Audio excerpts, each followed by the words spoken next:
Welcome to Your Yes-Filled Life. I'm Brenda Winkle, energetic leadership guide, psychic medium, and somatic coach for ambitious leaders who know their gifts are real and who want to stand fully in them. Here, you'll learn how to trust your intuition, embody your vision, and step into the freedom you've been craving, all without chasing more certifications or carrying stuff that does not belong to you. Every week, I'll share powerful practices and conversations with thought leaders and changemakers that help you transform your vision into embodied confidence, claim your gifts without apology, and lead with both clarity and freedom. Because your gifts aren't cute, they're powerful, they're real, and they're needed. Start today by downloading my free energy audit at brendawinkle.com/audit. It's the exact tool I use to track what's fueling me and what's draining me.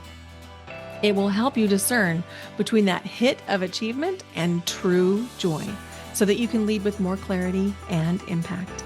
This is your space to stop proving, start embodying, and live fully in your gifts. Welcome to Your Yes-Filled Life.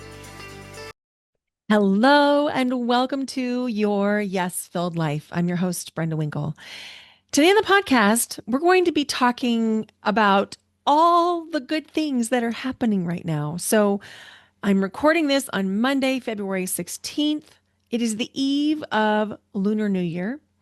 It is also the eve of the eclipse.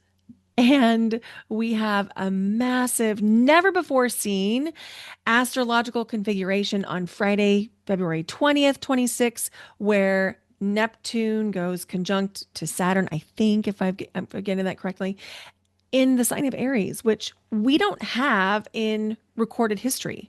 Like, it's never been recorded in any astrological texts. So this is all brand new. And I just can't help but think this is the birth of a new era.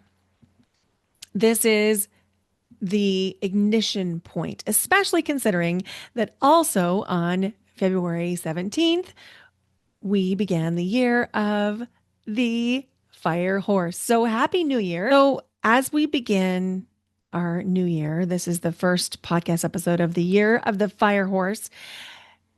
Fire is one of the elements that, if it is dampened by too much water or too much emotion, that it can, not do its fiery things. Wood fuels fire, which is why the setup from the year of the wood snake into the year of the fire horse is so,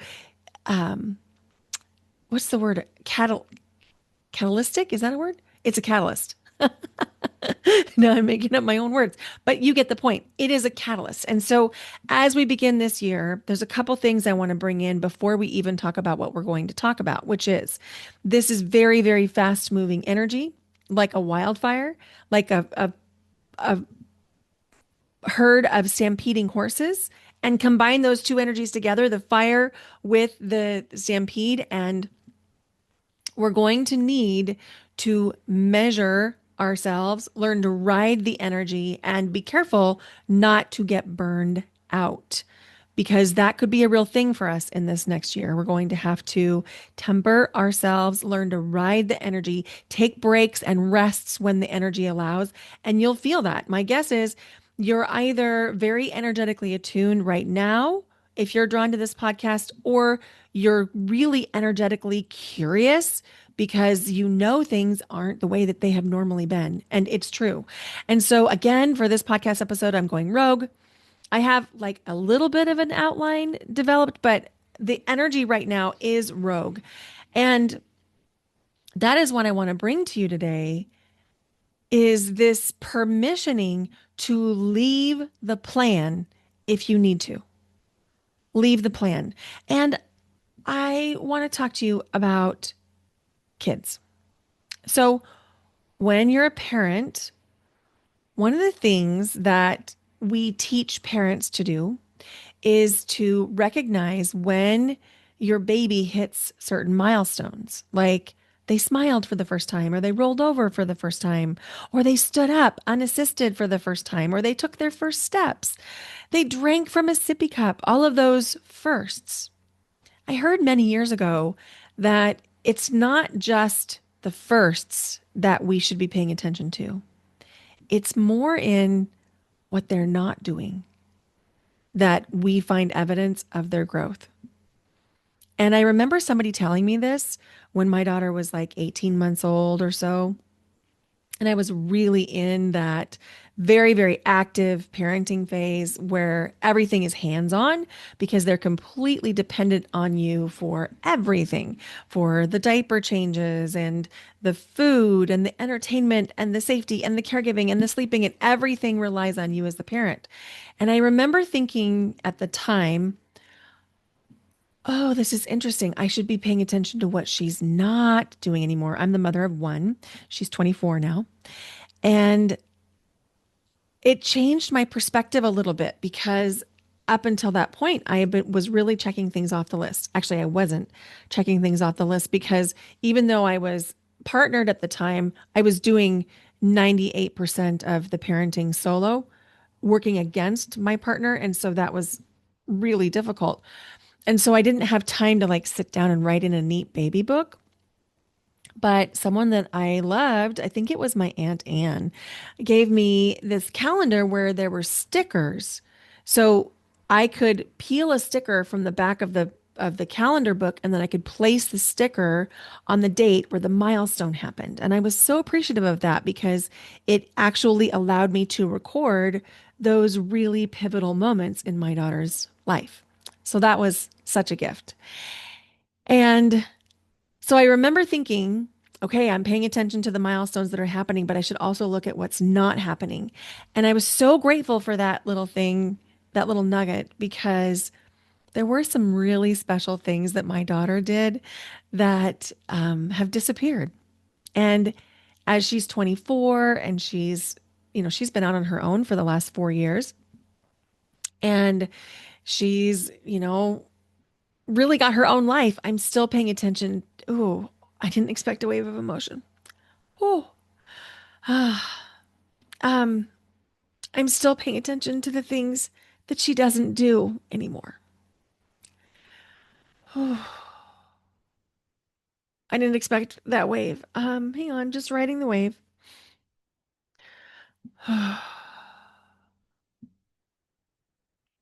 But here's why this matters to you. When we're growing, so many times we're focused on when is the next milestone going to hit? When am I going to finally do the thing that I want to do? When is it that I'm going to get the clients? I'm going to get the promotion. I'm going to feel the ease. I'm going to have the relationship that I want. I'm going to live in the place that I want. And we forget that while those things are very, very important, just like the milestones in infancy and toddlerhood, we're also leaving parts of ourselves behind. There are things that we no longer do that make room and space for us to call in those new things. And if we forget that, it can be really hard for us to move forward because there's not space or room for us to move forward.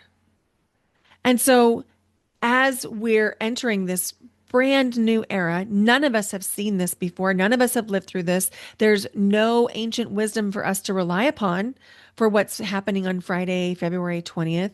So even though we've created all of these new things, we've had the Lunar New Year on the 17th. We have the eclipse on the 17th and entered eclipse season. We're in eclipse season from now until March 3rd. We have Mercury retrograde that's coming in. We're already in the shadow. That comes in on the 26th, I believe. There's a lot of energy. So if you've been feeling like you can't quite find your sea legs, you can't quite catch your balance, you don't really know what to do, this is why. Because we're in massive energetic change. And when we're in those periods of change, it can feel really disconcerting. But I want to bring to you the idea of instead of thinking about only the things that you are doing or have accomplished, what is it you're letting go of? What is it you're no longer doing? What are you no longer available for? What are you no longer a match for?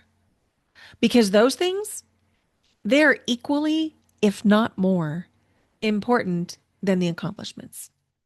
Okay, so let's talk about the things that maybe you're letting go of. And I would invite you to consider more than one way to language this so that we can hit different areas of your life.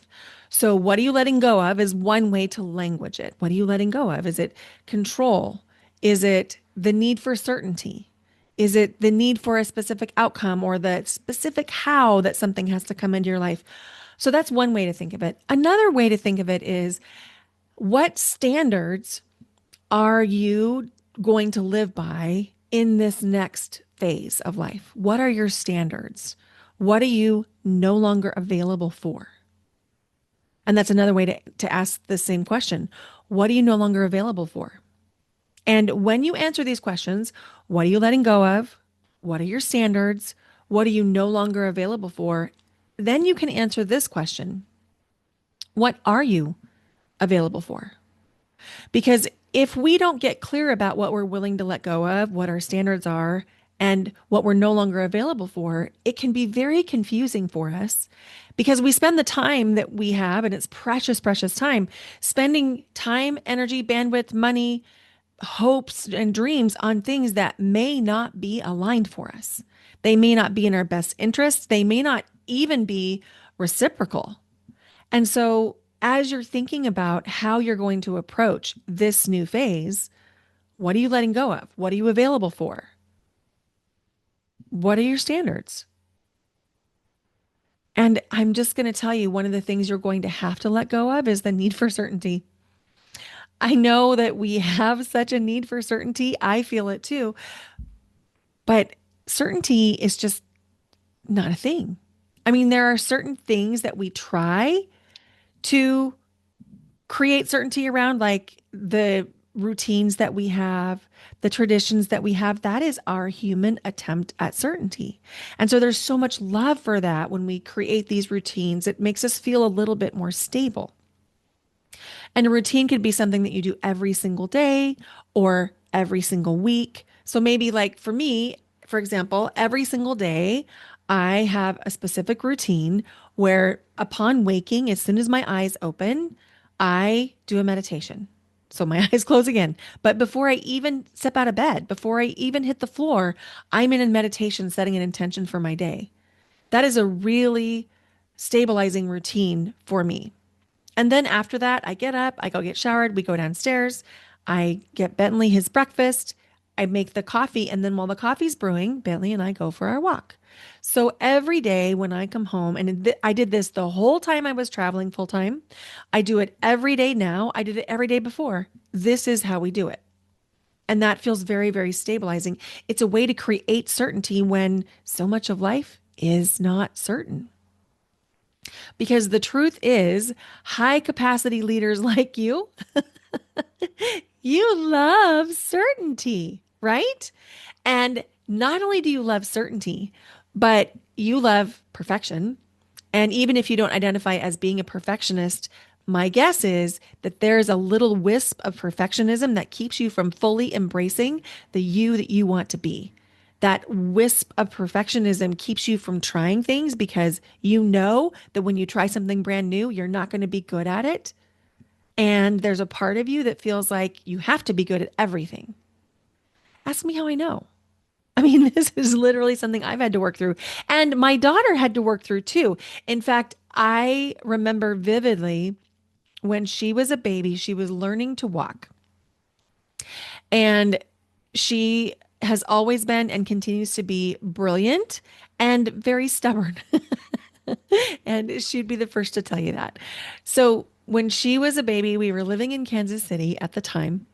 And we were in this house, and there was a wallpaper border that was around the mid wall height. So chair rail type of height. And it was this wallpaper border that had bears. It was like yellow and blue and had these cute little bears. I didn't put them up. That was there when we bought the house, and I didn't change it because I was pregnant when we moved in.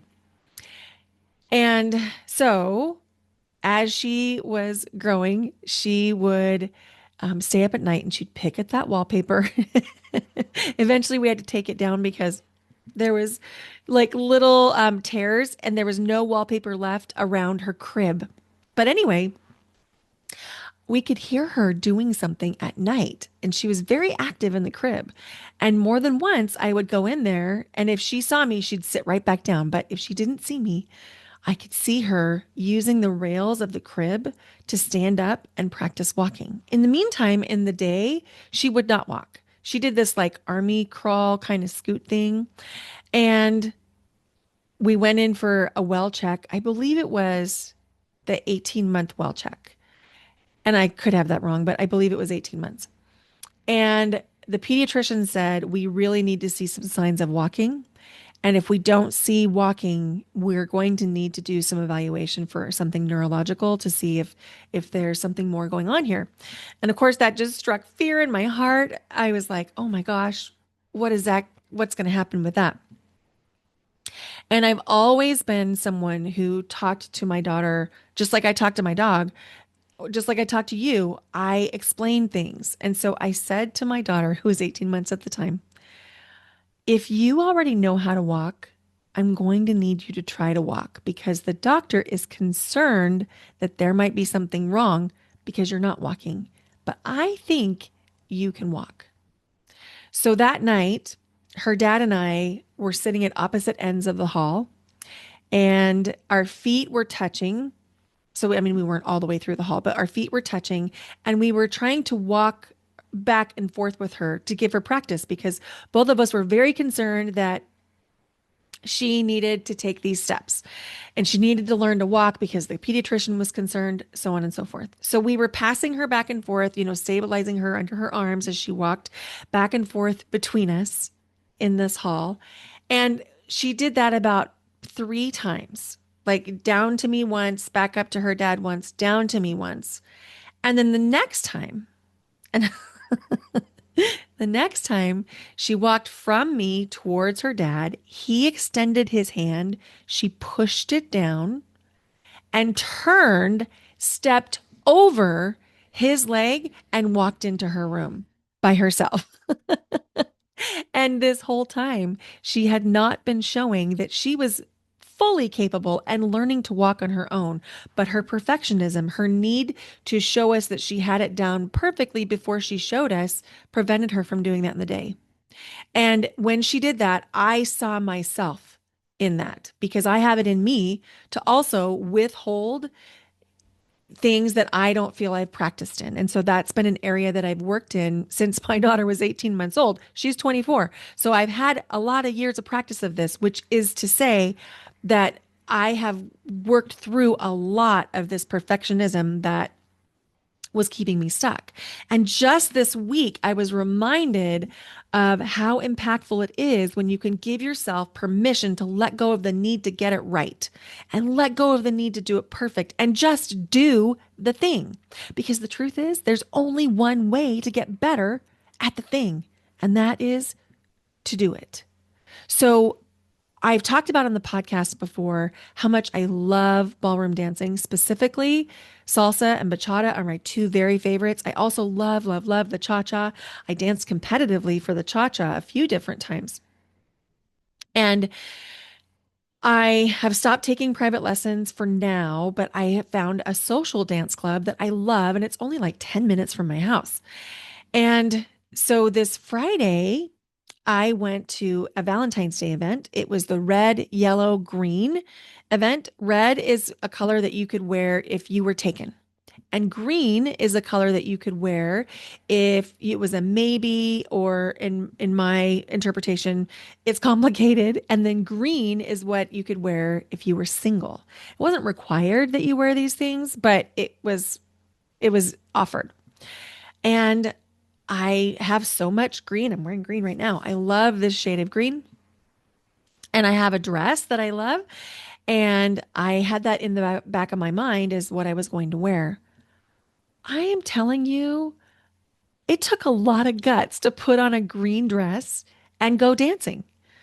It took so much courage to admit, A, I'm single and I'm available. And then when I got there, I had another opportunity to do that again because they had these glow in the dark necklaces that were red, yellow, and green. So when they turned down the lights for the dance party after the lesson section ended, you could still identify who was wearing what color. And I decided since I was going big, I was just going to wear one of those.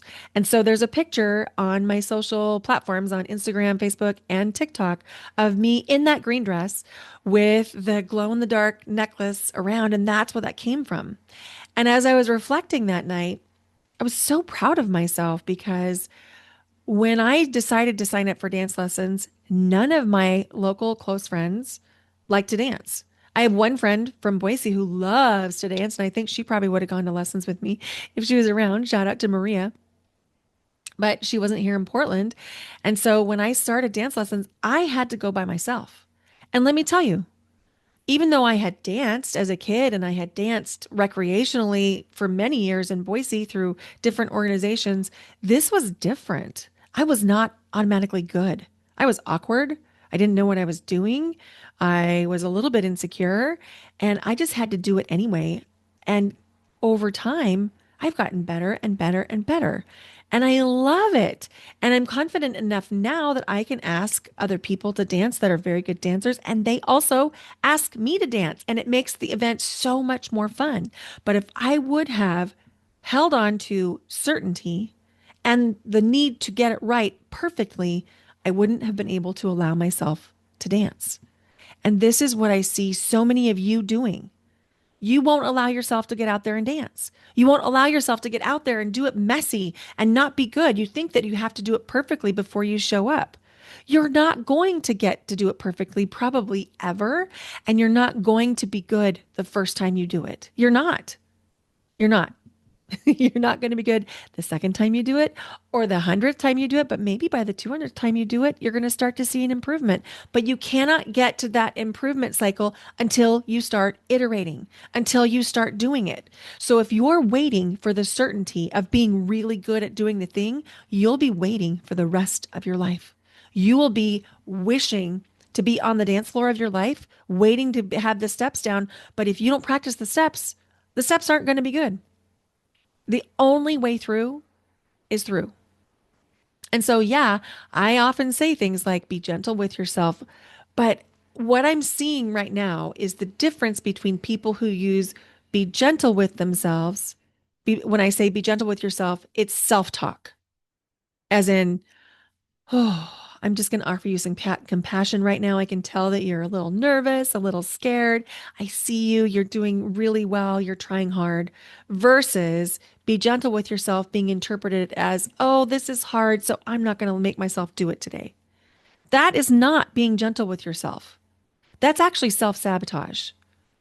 That's your nervous system telling you, nope, just stay stuck. And you're going to have to take some kind of action. You're going to have to. I wouldn't be telling you anything that would be for your highest and best if I didn't say this. And I know this can be very confronting. Yeah, you might be going through stuff. Yeah, you might be scared. Yeah, you might worry about what people will think. All of those things are true. But guess what?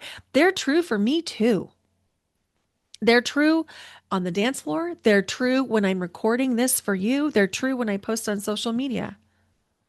Those things are always in my awareness. But every time I decide to choose me, I decide to choose believing in me. I decide to choose believing in my capacity to grow and develop and iterate and practice so that I can get it good in the way that I want it to be good. And I want you to do the same thing. Being gentle with yourself, all the times that I've said be gentle with yourself, that was not an invitation for you not to do the thing and just go sit on the couch. And I worry in some communications I've had recently that some people have interpreted be gentle with yourself as letting yourself off the hook. Those are two different things. You can be gentle with yourself and take the action.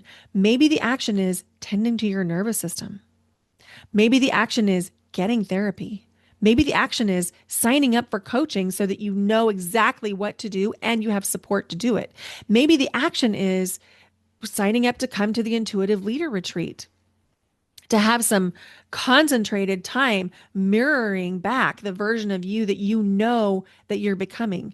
Because here's the thing, if you're not willing to let go of different things, if you're not willing to not be available for the things that have kept you stuck at this level, you're going to stay at this level. What is it that you're no longer available for that you're going to let go that's going to allow you to get to the next level? If my daughter wouldn't have let go of the army crawl in her crib at night and learned to walk, she wouldn't be walking. If I hadn't let go of the need to be perfect so that I could try dance lessons, I wouldn't be dancing. If I hadn't let go of my need to be perfect and get it right and be the professional, I wouldn't be here podcasting with you. You wouldn't be listening to what I'm saying right now. And if you follow me on social media, I can tell you for damn sure I would not be posting what I'm posting on social media if I hadn't decided to let go of worrying about what other people are going to think. Does it cross my mind? Yes, of course. I'm a CPTSD survivor. Of course it crosses my mind. Of course it does. But I make a decision each time. Am I going to let the opinion of somebody on social media dictate what I'm willing to share about me and dictate what I do in my business? The answer is no. I'm going to choose me. And I want for you to choose you. That's why I held that challenge, the Yes to Me challenge. I held it for 4 years, multiple times each year. This is the first year I haven't done it. I'm considering it though. If you liked it and you want me to hold that challenge again, reach out. Tell me.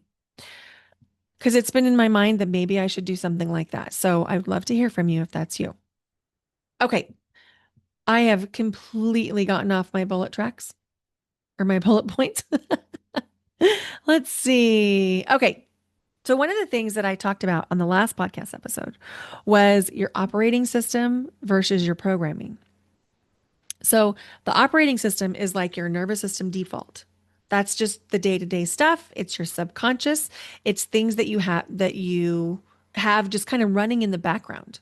The stories you tell yourself, whether or not your nervous system is triggered by different things. And then the programming is the new sets of beliefs or the existing sets of beliefs. When your programming and your operating system and your actions match, you'll get forward momentum. If any one of those three things is not aligned, like the operating system, the programming, and your action, it's like a three-legged stool. It's not going to balance. It's not going to sit. We have to have all three things: the operating system, the programming, and the action. Now, again, remember the action could be that you say, I am going to regulate my nervous system so that I finally feel safe. The action could be, I'm going to prioritize myself and I'm going to go to the intuitive leader retreat. The action could be, I'm going to sign up for coaching. The action could be deciding you're no longer available for non-reciprocal relationships. The action could be deciding that you're no longer available for working multiple extra hours after your workday. The action could be deciding you're no longer, ooh, I tripped over my words. You're no longer available for making food choices that are not for your highest and best. So I really want you to think about, what is it that you're no longer available for? And when you're thinking about that, the thing that I want you to really keep in mind is you are creating space for the thing that you are available for. Because if you don't clear the way for the things that you're not available for, there is no room for the things that you are available for. That's why nutritionists talk about the crowding out theory. So if you work with a reputable nutritionist, they are not going to tell you, cut out all of this whole food group or all of these types of foods. They're going to say, let's crowd out some of those choices by adding in the things that we want. So, for example, let's say you need to eat more vegetables to balance your blood sugar. Instead of saying you can't have certain foods, they're going to say, we're going to make sure that half of your plate is filled with leafy or green vegetables. You're crowding out when you're deciding what you're no longer available for. So today, here's an example. I got an email from somebody who I was part of a summit about a year ago, and the email was a request for me to refer a lot of people that I knew to this summit. But the way it was worded made me realize there's no reciprocity here. This is me continuing to give. I'm no longer available for things like that. It's just that simple. I'm not emotional about it. I'm just no longer available. So, what is it you can be no longer available for?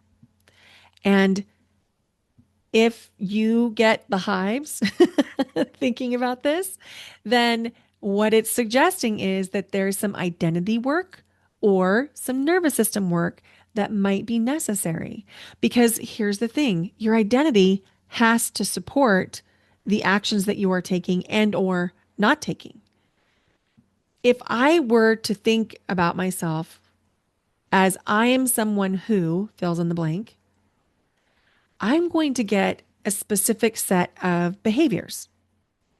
I'm someone who wears quality clothing that lasts a long time, that reflects my values, trying to protect the environment.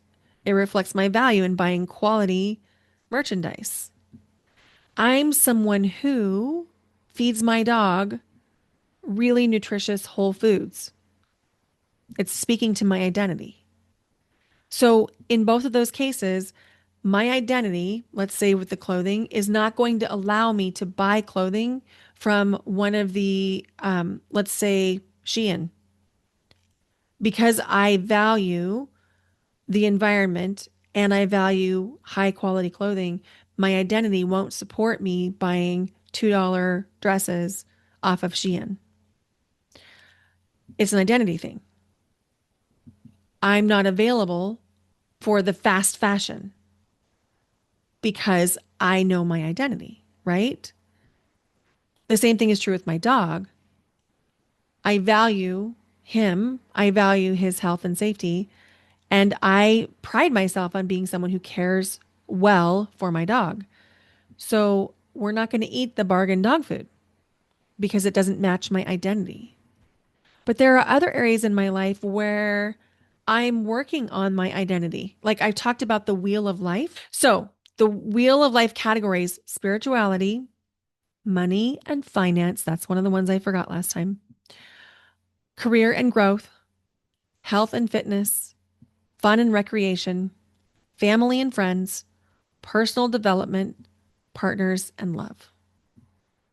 So when we think about that wheel of life, for most of us, we probably are really focused on one to two. And those one to two things are taking up 90% of your bandwidth. When we can broaden the focus and round out that wheel of life, you're going to find, like most people do, that you feel better. You feel better about doing things across the board. So, one area of focus that I have had over the past year is really focusing on, did I have a block to partnership and love? Because I haven't had partnership for a while and I am looking for that. And so, as I am thinking about what am I no longer available for, I need to look at the behaviors that I'm showing that are potentially blocking partnership and love. If the only time I'm leaving the house is to go to a big girlfriend's event that's in someone else's house, what are the chances I'm going to meet a partner there? Could it happen? Yes. Sure, it could. Is it as likely? No, it's not, because I work from home. And so if I'm not leaving the house to go to other places and other events that might have people that enjoy doing the same things that I do, what are the chances I'm going to put myself in the path of somebody that I want to meet? They're nil. It's not going to happen. So when I'm thinking about what am I no longer available for, I'm no longer available for saying that I want partnership while doing nothing towards moving into partnership. I'm no longer available for that. which is one of the reasons I went to that red, yellow, green dance the other night. I was so excited. I was so proud of myself because that was matching that new identity of I'm someone who prioritizes partnership. So, what is the identity you want to step into? What are the behaviors that you are no longer available for? And what is it that you really want to call in? And so, my questions for you as you move through the next few days, what are you avoiding under the guise of waiting for quote unquote clarity or waiting for certainty? What are you waiting for? Because I guarantee you there's something. There's something for all of us. For me, I was waiting for the complete knowing that I could trust that I wouldn't be hurt by a romantic partnership. As somebody with CPTSD from multiple abusive partners, that's a big ask for me. But you remember that church choir thing I was telling you about? Well, one of the things that came from that is that I learned I can trust myself to recognize a misfitting relationship and respond appropriately and quickly. And it was so interesting because a light bulb went on as I was driving away for the very last time.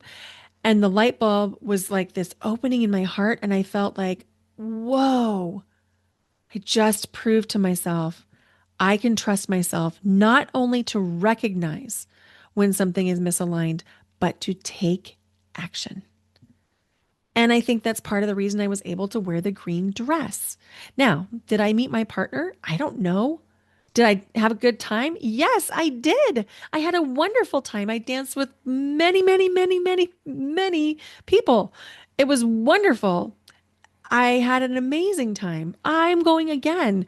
I go often. And maybe my partner will come from a dance event. But even if he doesn't, I'm having a great time. So, what are you avoiding for? The next question that was a terrible question. You know what I meant. What are you avoiding under the guise of waiting for certainty or clarity? The next question I have for you is what is it that you are pretending you don't already know? That's a big one because there's something that you are pretending not to know. And when you stop pretending, you're going to have an idea of what your next step could be. And the last question is where are you hesitating because it feels scary? And I just want to acknowledge your next step, it may not be huge. Like maybe you're not going to start a YouTube channel or a podcast or start sharing your life on social media. That's not what I expect or even necessarily want for you. But what is it that you're not showing up fully for in your life? And how can you break that down into baby steps? So, a baby step for any of those examples that I gave, or let's give some more. How about starting a business or starting a side hustle or changing your own identity from something of a professional nature to something that is a little bit more esoteric? For example, moving from a teacher into a somatic coach. That's my story. Or moving from a doctor into a coach or a healer. Where's the identity? And how can you bring those two things together? And maybe it means nervous system work. Maybe it means more breath work. Maybe it means therapy. Maybe it means a coach. Maybe it means you attend a retreat. Speaking of retreats, the Intuitive Leader Retreat is enrolling for just a few more days. We're live together in Lincoln City, Oregon, March 3rd through 5th. The registration link is brendawinkle.com/retreat 2026, retreat 2026. So that's brendawinkle.com/retreat 2026. And if I could just be so bold as to say, I know this retreat works. I know it works. I've witnessed it multiple times. It's a big part of what I did in my own life. It's part of my own healing journey. And now I offer it to others. And I have held 6 retreats.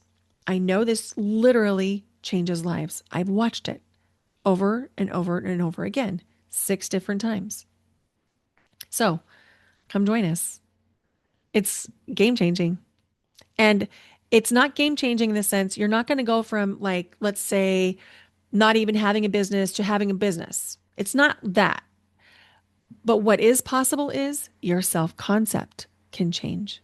The way you talk to yourself can change. The way you look at yourself can change. The identity can begin to shift. That's game changing. Thank you so much for listening to your Yes Filled Life. In the spirit of reciprocity, I just want to tell you this is not free for me to produce. It is cost free to you. It costs me time.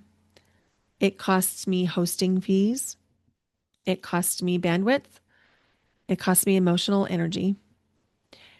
And I love offering it to you. And I ask in return, can you please give this podcast your rating, review, and share it with people? It means so, so much. And when you engage in reciprocal energies, even so much as sharing this podcast with somebody, you're going to feel that energetic loop close. There's something that happens when we're doing things that are not reciprocal, both on the receiving end and on the giving end. And when we can close those loops, it enables us to give and receive so much more freely, so much more quickly, and with so much more love. Thank you for being here. Bye for now. Until next time.